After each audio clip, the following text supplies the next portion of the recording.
부활절 네 번째 주일, 부활의 능력으로 승리하는 그런 믿음의 삶을 살아가는 여러분들 되시기를 간절히 주님의 이름으로 기원드립니다. 바울이 쓴 편지들의 구조는 대부분 먼저 복음의 은혜를 말하고 이후에 우리가 살아가야 될 삶에 대한 권면으로 이어진다라고 말씀을 드렸습니다. 에베소서는 그 변곡점이 지금 우리가 보고 있는 바로 이 4장입니다. 에베소서는 이 3장까지 복음의 그 은혜를 말하면서 그것으로 그 은혜로 탄생한 교회를 우리들에게 전해 주었고, 그 이후 바울은 우리들에게 계속해서 이어서 권면을 시작합니다. 이 권면은 앞에서 말한 복음의 은혜로 새 사람이 된 우리가 어떻게 살아가야 하는지를 말씀합니다. 그래서 권면은 삶의 구체적인 변화와 변화의 목적을 두고 있습니다. 우리 인생은 마치 궁극적 목표를 향해서 달리는 나름박질과 같습니다. 그래서 인생의 경기를 할 때 우리에게 가장 중요한 것은 우리가 열심히 달리는 것도 중요하지만 어떤 방향, 어떤 목표를 향해서 달리는가가 가장 기본적인 중요성입니다. 그래서 그래야만이 우리는 향방 없이 달리는 어리석음을 범하지 않기 때문입니다. 그래서 우리에게 사장에서 권면을 시작한 바울은 첫 번째로 우리에게 이상적인 목표점을 먼저 제시합니다. 우리의 삶은 어떤 목표를 두고 살아가야 되는가라고 하는 그 이상적 목표점을 먼저 제시하셨지요. 바로 그것이 우리가 지난주에 보았던 1절에서 16절까지의 말씀이었습니다. 그 목표점은 교회라고 하는 공동체의 하나됨을 힘써 지켜서 마침내 우리가 함께 그리스도의 장성한 분량에까지 성장하는 바로 그것이었습니다. 우리가 그리스도의 장성한 분량에까지 자란다라고 하는 것은 대단히 어떤 거창한 것으로 우리들에게 들리지만 좀 더 현실적으로 말하면 우리가 살아가면서 모든 면에서 그리스도처럼 생각하고 그리스도처럼 말하고 그리스도처럼 행동하는 자들이 되는 것. 그래서 예수를 온전히 닮는 모습을 가지는 것입니다. 예수 그리스도는 모든 교회와 모든 성도에게 주어진 가장 이상적인 목표입니다. 우리에게는 이 목표를 잊어버리고 살아갈 수 없습니다. 우리의 목표는 오직 예수 그리스도입니다. 바울은 이 목표를 교회만이 아니라 자신의 삶 속에도 그대로 적용하고 있는 것을 보게 됩니다. 그래서 그는 빌립보서에서 오직 내가 그리스도 예수께 잡힌 바 된 그것을 잡으려고 달려가노라. 즉 그리스도를 향해서 달려간다라고 말하고 있습니다. 하지만 우리의 이 분명한 목표점과 그리고 우리가 살아가는 삶의 현실은 다를 수가 있습니다. 이상과 현실에 간격이 있을 수 있다 이 말이죠. 그래서 바울은 두 번째 권면에서 우리의 현실의 상황으로 내려와서 보다 현실적인 권면을 이어가기 시작하는 것입니다. 우리가 어떻게 그 목표점을 향해서 달려갈 것인가 라고 하는 것을 현실적으로 말하기 시작하는 것입니다. 그래서 두 번째의 권면은 현실적인 권면으로 이루어져 있는 것입니다. 오늘 본문은 바로 이 현실적인 권면의 시작입니다. 오늘 본문의 권면은 에베소서가 쓰여지던 당시 그 에베소 교회와 그리고 당시의 그 성도들의 형편을 보면서 쓰여진 편지입니다. 그러니까 바울의 말 한마디 한마디 속에는 그때 그 당시의 교회의 모습이 담겨 있고 그 길을 살아가던 성도들의 모습이 사실은 담겨 있다라고 하는 이야기입니다. 지금 바울이 편지를 쓰는 시기는 예수님이 부활 승천하시고 처음 교회가 세워진 지 약 30년에서 40년의 세월이 흐른 이후에 쓰여진 것입니다.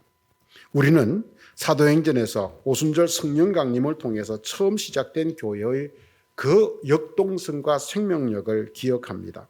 그들은 모두 그리스도 예수 안에 있는 그 생명을 얻음으로써 부활신앙으로 기쁨을 이기지 못하였고 자신의 전 재산을 교회에 바쳤고 그리고 서로의 필요를 따라서 욕심을 버리고 나누어 쓰면서 구제에 힘썼습니다.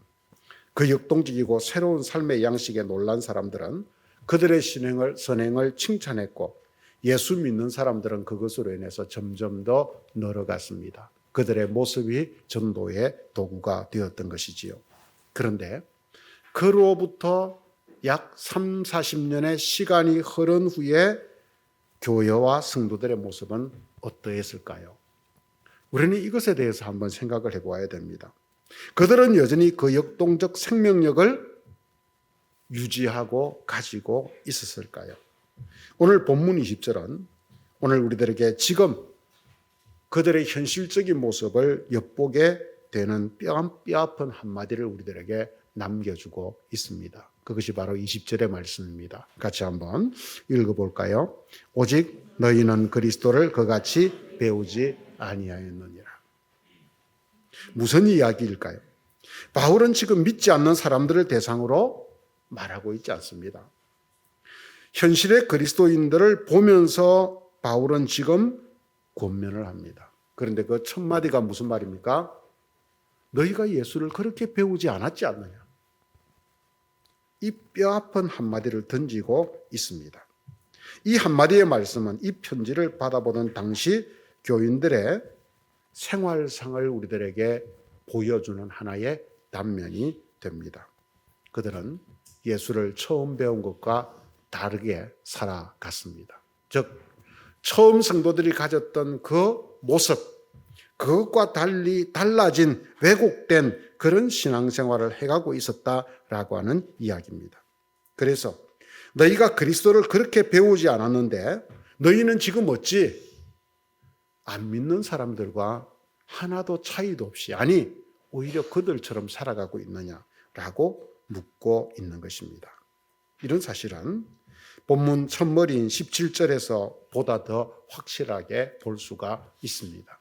17절 말씀을 한번 읽어볼까요? 그러므로 내가 이것을 말하며 주 안에서 증언하노니 그 마음에 허망한 것으로 행함같이 행하지 말라. 한마디로 말하면 이런 이야기입니다. 너희는 이방인들처럼 행하지 말라라고 바울은 첫 마디를 열고 있습니다. 그것이 바울의 첫 권면입니다.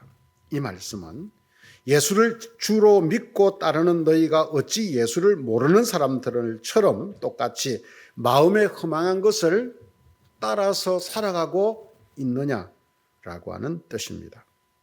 그 다음 18절 19절의 말씀은 그 내용을, 그들의 형편을 우리들에게 더 자세하게 보여주고 있습니다. 18절과 19절의 말씀을 함께 봅시다. 그들의 총명이 어두워지고 그들 가운데 있는 무지함과 하나님의 생명에서 떠나 있도다. 그들이 감각 없는 자가 되어 자신을 방탕에 방임하여 모든 더러운 것을 욕심으로 행하되. 예수를 모르는 사람들이 사는 모습을 이 두 절은 여러 가지로 우리들에게 표현해 주고 있습니다. 아니, 예수로 멀어져 있는 사람들의 삶의 실상은 오늘 이 두 절은 우리들에게 너무나 적나라하게 표현해 주고 있습니다. 총명이 어두워졌다, 무지하다, 마음이 굳어졌다, 하나님의 생명에서 떠나 있다, 감각이 없다, 더럽다, 욕심을 따라 행한다. 이 모든 것을 우리는 짧은 한 단어로 표현하면 어떤 것일까요? 우리의 인간의 삶으로 한마디로 이야기하면 어둠이고 혼돈이고 그리고 절망입니다. 이러한 표현은 이방인의 모습으로 말하고 있기에 모두 한마디로 예수를 믿지 않는 사람들의 본 모습, 바로 그것을 우리들에게 묘사하는 말들입니다. 그리고 이것은 하나님을 알되 믿지 못하는 자들의 절망적 타락의 과정을 설명한 로마서 1장 18절에서 32절까지의 말씀의 축소판이다, 이렇게 말하고 있습니다. 로마서 1장 18절에서 32절의 말씀 속에서 바울은 이방인으로 표현되는 믿음 없는 사람들의 그 타락의 과정과 실상을 이렇게 일목요연하게 정리하여서 설명합니다. 먼저 하나님의 창조 세계 속에는 하나님의 신성이 반영되어서 사람들은 누구나가 하나님을 알 수 있는 것이 이 속에 들어있다라고 말했습니다. 그러나 사람들은 하나님을 알려고 하지도 않고 믿지 않기에 예배도 감사도 드리지 않았습니다. 믿음과 예배의 부재입니다. 예배의 부재는 사람들에게 목적을 잃어버리게 하여서 헛된 것을 추구하게 합니다. 목적을 상실했기 때문입니다. 그래서 마음이 어두워져서 점점 더 무지에 이르게 됩니다. 지성의 타락입니다. 이 무지의 구름은 우상 숭배로 이끕니다. 종교의 타락입니다. 마침내 하나님께서 저들을 어두운 욕망 가운데로 내어줍니다. 하나님의 방기입니다. 그 결과 인간은 방종과 죄악이 만연한 절망적 인간으로 탄생되게 되는 것입니다. 본문은 바로 이런 절망적 인간의 모습을, 믿음 없이 살아가는 이런 인간의 절망적 그 모습을 집약해서 우리들에게 보여주고 있습니다. 그런데 여러분, 우리가 더 깊이 보아야 될 것은 믿음 없는 이들에게 적용되던 이러한 모습이 에베소서에서 바울은 누구를 향해서 말하고 있는가라고 하는 이야기입니다. 놀랍게도 그것은 그리스도인들, 성도들입니다. 그리스도를 향해서 그렇게 열정적이던 처음 교회의 신앙은 오랜 세월이 흘러가면서, 세월이 지나가면서 예배의 감격과 감사를 잃어버렸고 세상과 타협하게 되었고, 그래서 마침내 믿지 않는 이방 사람들처럼 무지의 구름에 가려서 더러운 것을 욕심으로 쫓고 사는 삶이 되어버렸습니다. 그래서 이러한 모습을 오래 믿는 사람들에게도 볼 수 있기에 바울은 오늘 이 본문 속에서, 전체 속에서 사실은 간곡하게 지금 말하고 있는 것입니다. 너희는 지금 욕심으로 행하고 있지만 오직 너희는 그리스도를 이같이 배우지 아니하였느니라. 바로 이 말을 던져주고 있는 것입니다. 이 말씀은 분명 예수를 믿지 않는 사람들에게 하는 말이 아닙니다. 예수를 처음 믿는 사람들에게 하는 말씀도 아닙니다. 이미 그리스도를 배웠던 사람들에게 하는 말씀입니다. 다시 말해서 오히려 오래 믿은 사람들의 잘못을 일깨우기 위해서 하는 말씀입니다. 그러므로 그래서 우리들에게 더 충격적으로 들립니다. 왜냐하면 예수를 오래 믿고 있다는, 어쩌면 예수를 나는 당연히 잘 믿고 있겠지라고 생각하는 우리들을 향해서 들려주는 말씀이기 때문입니다. 그래서 이 말씀은 우리들에게 아프지만 우리 자신을 꿰뚫어 보게 하는, 우리 자신을 깊이 돌아보게 하는 바로 그런 말씀입니다. 그렇다면 우리는 오늘 이 경고 안에서 어떤 신앙인들로 서 있습니까? 너희는 예수를 그렇게 배우지 않았다 라고 하는 이 준엄한 말씀 앞에서 우리는 정말 자유로운 사람들인가요? 사랑하는 성도 여러분, 이처럼 이 시간 본문의 말씀은 시간의 흐름에 따라서 소홀해지기 쉬운 신앙생활의 그 중요성을 우리들에게 다시 한번 일깨우며 분명하게 가르칩니다. 예수를 믿는다는 것은 그리스도를 배워서 우리의 생활을 하나하나 끊임없이 뜯어 고쳐가는 과정이라고 하는 것을 말씀해 줍니다. 믿음의 사람은 생활이 안 믿는 사람들하고 달라야 함을 말합니다. 또 이전에 안 믿을 때하고도 달라져야 합니다. 믿기 전에는 몰라서, 당연히 마음이 굳어져서, 우리의 심령이 무지의 구름에 가려 있어서 무감각하게 되어서 온갖 일을 욕심대로 행했다면, 그것이 당연한 것이었다면 이제는 믿는 사람으로서 더 이상 그 같은 생활을 하지 않아야 된다라고 하는 말씀입니다.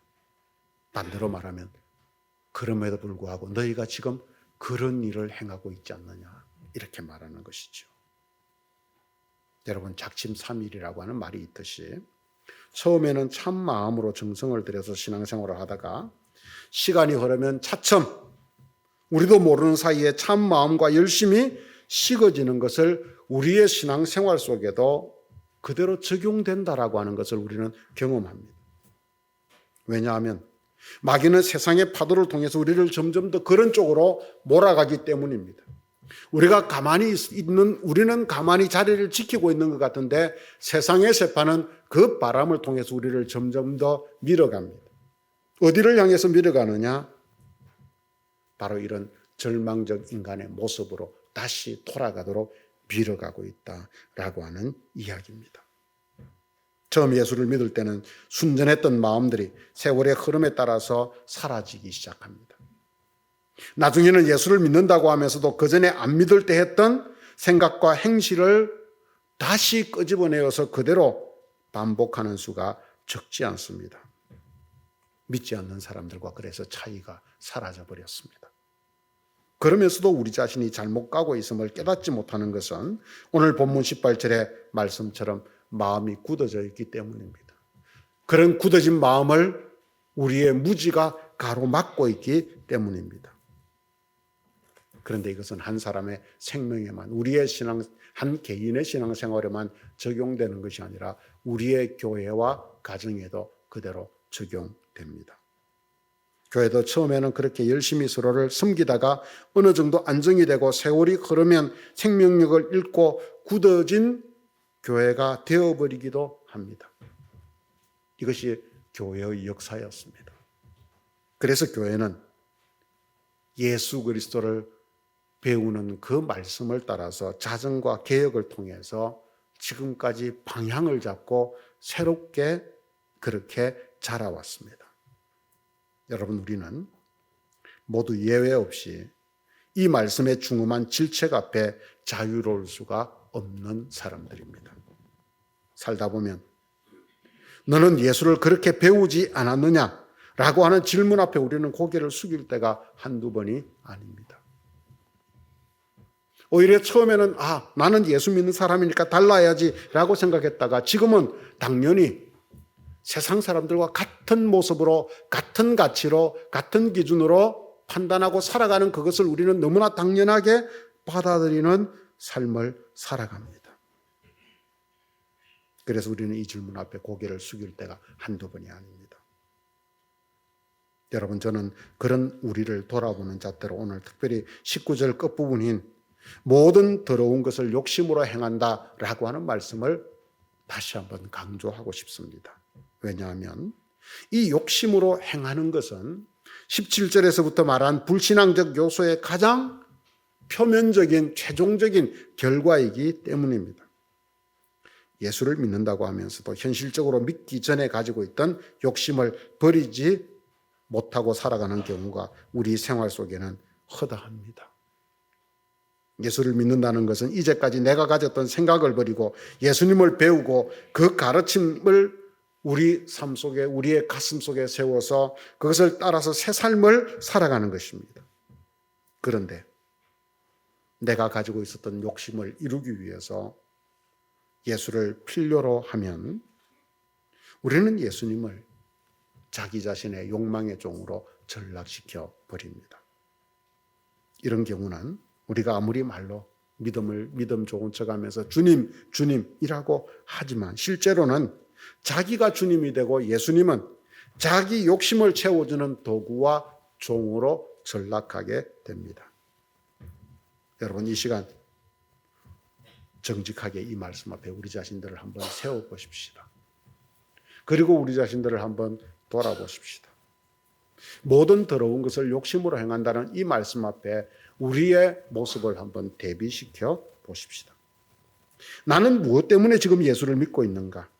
내가 필요로 하는 것을 얻기 위해서 믿는가? 아니면 내게 베풀어 주신 그 예수님의 은혜에 감격하여서, 그 사랑에 감격하여서 이제는 내가 원하는 것이 아니라 그분이 좋아하시는 대로 살려고 하고 그분을 기쁘시게 하려고 나는 예수를 믿고 있는가? 나는 예배자가 되어 있는가? 여러분은 이 둘 중 어디입니까? 우리가 교회를 오랫동안 다니더라도 또 교회를 다니면서 시간이 지나서 우리는 집사가 되고 장로가 되고 권사가 되고 교육자가 되어도 자기 욕심을 채우려는 마음을 버리지 않으면 그 사람은 예수를 잘못 배운 것입니다. 우리가 살아가는데 우리에게 표현되는 욕심은 가지가지입니다. 어떤 사람은 돈을 많이 가지려고 욕심을 부립니다. 어떤 사람은 살림살이에 또 옷차림에 욕심을 냅니다. 때로는 다른 사람들이 자기를 알아주지 않으면 자기를 잘 모셔주지 않는다고 기분 나빠하면서 화를 내고 불평을 하기도 합니다. 어떤 사람은 자신을 옳다고 여기기 때문에 다른 사람들의 입장은 고려하지 않고 자신의 입장만을 고집으로 부리기도 합니다. 어떤 사람은 일에 대한 욕심이 지나쳐서 괜히 이런저런 일만 떠벌리고 하다가 자신도 넘어지고 남을 불편하게 하기도 합니다. 하지만 이런 모든 것은 우리의 욕심을 따라서 살아간 결과이요. 더 정확하게는 처음부터 예수를 잘못 배운 결과이다 라고 하는 이야기죠. 우리는 이런 교회와 성도들의 모습을 요한계시록 2장과 3장에 나오는 7교회 중 에베소 교회 속에서 발견을 합니다. 오늘 본문에서 바울이 에베소 교회를 향해서 권면하는 것과 오늘 이 본문은 아주 묘하게 겹칩니다. 왜냐하면 7교회 중 에베소 교회를 향해서 했던 그 말씀과 오늘 본문 에베소 교회를 향해서 바울이 쓰고 있는 이 편지의 내용이 사실은 시기는 맞지 않는데 그것이 묘하게 통하고 있기 때문입니다. 요한계시록에서 에베소 교회는 칭찬과 책망을 주님으로부터 함께 받은 교회입니다. 그중에 주님은 에베소 교회를 향해서 이렇게 책망합니다. 그러나 나는 너를 책망할 것이 있나니 너의 처음 사랑을 버렸느니라. 그러므로 어디서 떨어진 것을 생각하고 회개하여 처음 행위를 가지라. 만일 그리하지 아니하고 회개치 아니하면 내가 네게 임하여 그 촛대를 그 자리에서 옮기리라. 처음 사랑을 버렸느니라. 처음 행위를 가지라. 즉 다시 말해서 예수를 배운 대로 끝까지 살지 못했고 그래서 처음 사랑과 처음 행위를 잃어버린 그런 모습으로 살아갔다. 이런 이야기입니다. 여러분, 왜 에베소 교회는 처음 사랑과 처음 행위를 잃어버렸을까요? 그들은 그 처음 사랑의 열정으로 시작을 하여서 그 처음 사랑의 열정으로 지속적으로 예수를 바르게 배워서 성장하지 못하였기 때문입니다. 처음 사랑으로 예수님을 만났을 때 그 예수님을 더 깊이 사랑하기 위해서 주님을 더 깊이 배워갔다면 그들의 사랑은 더 깊어졌을 것입니다. 그러므로 처음 사랑을 회복하고 처음 행위를 가지라고 하는 말은 다시 그때의 그 어린아이의 세월 그것으로만 돌아가라 라고 하는 이야기는 아닙니다. 그 모든 것의 근원 되시는 예수 그리스도를 바르게 배워서 그리스도에게까지 자라가라는 말씀입니다. 본질을 잃지 말고 신앙의 본질을 잃지 말고 그리스도를 배워서 그에게까지 자라가라고 하는 말씀입니다. 그래서 예수를 배운다는 것은 우리의 신앙생활의 성장의 열쇠인 것입니다. 우리가 지난주에 교회는 그리스도의 장성한 분량에까지 자라는 것이다. 이것이 목적이다라고 이야기했습니다. 그런데 우리가 어떻게 거기까지 이릅니까? 그리스도를 배움으로써 그리고 그분의 뜻을 따라 살아감으로써 마침내 거기에 이르게 되는 것입니다. 우리는 지난 시간에 14절의 말씀에서 어린아이와 바람과 파도의 언유를 통해서 교회가 왜 성장해야 가야 하는지를 그 이유를 우리는 살펴보았습니다. 교회는 자라가지 않으면 이 어둡고 혼돈한 세상의 유혹과 속임수의 바람에 결국 흔들려 떠밀려 가게 됩니다. 그 결과 세상의 풍조에 따라서 육신의 욕망을 쫓아 사는 삶을 살아가게 됩니다. 다시 옛날로 돌아가는 것이죠. 이것이 세파의 특징입니다. 하지만 우리가 자라서 그리스도의 장성한 분량에까지 끊임없이 자라가면 우리는 그 세상의 모든 파도를 이기고 거슬러서 성숙한 그리스도의 그 세상의 모든 풍조를 우리는 거슬러서 자라서 성숙한 사람이 되어서 그리스도의 장성한 분량에 이르게 됩니다. 자기 욕심을 이기게 되고 우리는 주님의 뜻을 쫓는 사람이 됩니다. 처음 열심보다 더 큰 열심을 내어서 살아가게 되고 첫사랑보다 그냥 그저 감정적으로만 뛰던 그 첫사랑보다 더 깊은 사랑을 가지게 됩니다. 왜냐하면 그곳은 만물을 충만케 하시는 주님의 은혜가 우리를 끊임없이 채워가는 곳이기 때문입니다. 사랑하는 성도 여러분, 우리는 그리스도를 그같이 배우지 않았습니다. 이 말씀의 채찍 앞에 우리는 우리 자신을 세워봅시다. 본문은 너희가 어쩜 그리도 세상 사람들하고 똑같니? 예수를 바르게 배운 예수의 제자들이 맞니? 라고 우리들에게 묻고 있습니다. 이 물음이 오늘 우리의 가슴을 때립니다. 하지만 이 말씀은 또 반대로 이렇게도 들립니다. 너희가 예수를 바르게 배우고 실천하는 것만이 세상 사람들과 달라지는 길이야.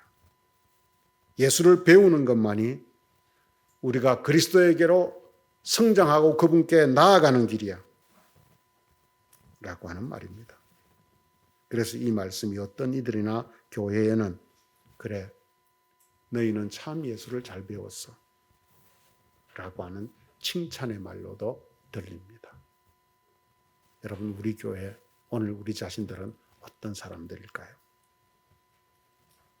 우리의 목표이신 예수 그리스도에게까지 자라가는 길은 오직 예수를 배우면서 새 삶을 살아가는 길 이외에는 없습니다. 여러분, 신앙에는 속성 과정도 없고 신앙에는 지름길도 없습니다.